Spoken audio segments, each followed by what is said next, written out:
مجھے یاد نہیں پڑتا کوئی ایک دن ایسا گزرا ہو جس میں امی ابو یاد نہ آئے.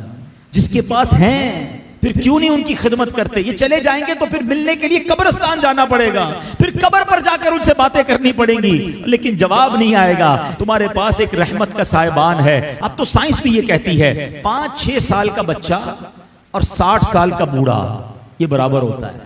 یہ زندگی کا ایک سرکل ہے, بچپن سے شروع ہوتا ہے, جوانی میں جاتا ہے, اور پھر وہاں سے 40 کے بعد عمر ڈھلنا شروع ہوتی ہے. اور بچہ جس طرح 6 سال کا ہوتا ہے نا, نارملی 60 سال 65 سال کا بندہ اسی طرح کا ہو جاتا ہے. اب مجھے ایک بات کا جواب دیجئے, 5 یا 6 سال کا بچہ آپ کے گھر میں ہو اور وہ کوئی سوال آپ سے بار بار کرے, آپ ناراض ہوتے ہیں؟ کیونکہ ہمیں یہ سمجھ آ گئی ہے کہ ابھی 6 سال کا ہے, اس کا انڈرسٹینڈنگ لیول کم ہے, اس کی لسننگ پاور کم ہے, اس کے دماغ میں ابھی اتنی وسعت نہیں ہے, بچہ ہے اس لیے ضد کر رہا ہے. جس دن آپ یہ سمجھ گئے کہ 60 سال کے بعد تقریباً کم و بیش سننا مشکل ہو جاتا ہے, سمجھنا مشکل ہو جاتا ہے, ضد آ جاتی ہے, فرمائشیں شروع ہو جاتی ہیں, اب آپ اس کو انجوائے کریں. اب اس میں چڑچڑاپن نہ لائیں کہ کیا امی روز بار بار ایک ہی بات کرتی ہو, تمہیں سمجھ تو کچھ آتا نہیں, ابو آپ کو سنائی نہیں دیتا. اللہ اکبر, تم ان سے اس طرح بات کر رہے ہو جنہوں نے تمہیں پال پوس کر بڑا کیا. اللہ کی قسم اب خدمت کا موقع آیا ہے. حقیقت کی بات بتاؤں, خوش نصیب ہے وہ اولاد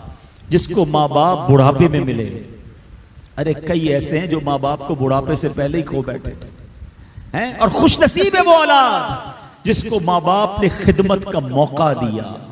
ہاں, کئی ماں باپ تو ایسے ہیں جو بچوں کی خدمت کرتے کرتے ہی خود دنیا سے چلے. اگر تمہیں آج خدمت کا موقع ملا ہے نا, یاد کرو میں بھی تو بستر گندا کرتا تھا, میں بھی تو راتیں ان کی تنگ کرتا تھا. اگر میرے ماں باپ بچپن میں یہ فیصلہ کر لیتے کہ میں اس بچے کو کیسے سنبھالوں تو میں تو بے لباس رہ جاتا. کپڑے انہوں نے پہنائے, اگر مجھے وہ چھوڑ دیتے تو میری تعلیم کا کیا ہوتا, میری پرورش کا کیا ہوتا. مجھے آج جو بھی ہوں میں دنیا میں, اپنا ذہن بنا لو میرے پیارے اسلامی بھائیوں, خدا کی قسم اگر آج تمہارے پاس شرافت ہے, عزت ہے, دولت ہے, دنیا میں جو کچھ ہے وہ سب کچھ ہمارے ماں باپ کی برکتوں سے ہے.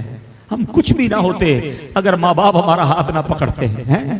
اور آج بوڑھے ماں باپ بوجھ لگتے ہیں, آج ان کی بیماری بری لگتی ہے. آج ماں باپ کو بچہ کہہ رہا ہے میں رات کو دوائی نہیں دلاتا, صبح لے جاؤں گا. اسی بچے کو آدھی رات کو اس کا دوست فون کرے, یار میری موٹر سائیکل خراب ہو گئی ہے, پریشان ہو گیا ہوں. ارے تیرے لیے جان حاضر, ابھی آتا ہوں. دوست کے لیے ٹائم ہے تمہارے پاس, ماں باپ کے لیے ٹائم نہیں ہے. واللہ میں صحیح بتاؤں, ان بچوں کے پیسوں کا نصیب جاگا ہے کہ جن بچوں کے پیسے ماں باپ پر خرچ ہو جائیں. لوگ بچے یہ بھی کہہ رہے ہوتے ماں باپ کو کہ یہ میرے ہیں, میں آپ کو کیوں دوں, میں نے کمائے, تف ہے.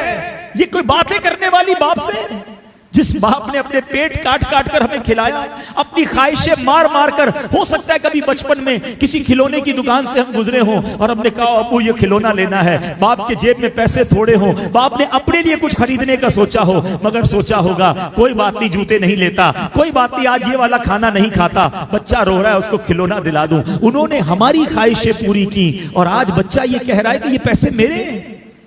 یقین کرو تمہارے پیسوں کا نصیب جاگا ہے اگر کسی طرح تمہارے ماں باپ پر تمہارے پیسے خرچ ہو جائیں. اس سے اچھا میرے پیسوں کا اس سے اچھا مصرف کیا ہے کہ یہ پیسہ ماں باپ کی خدمت میں خرچ ہو جائے.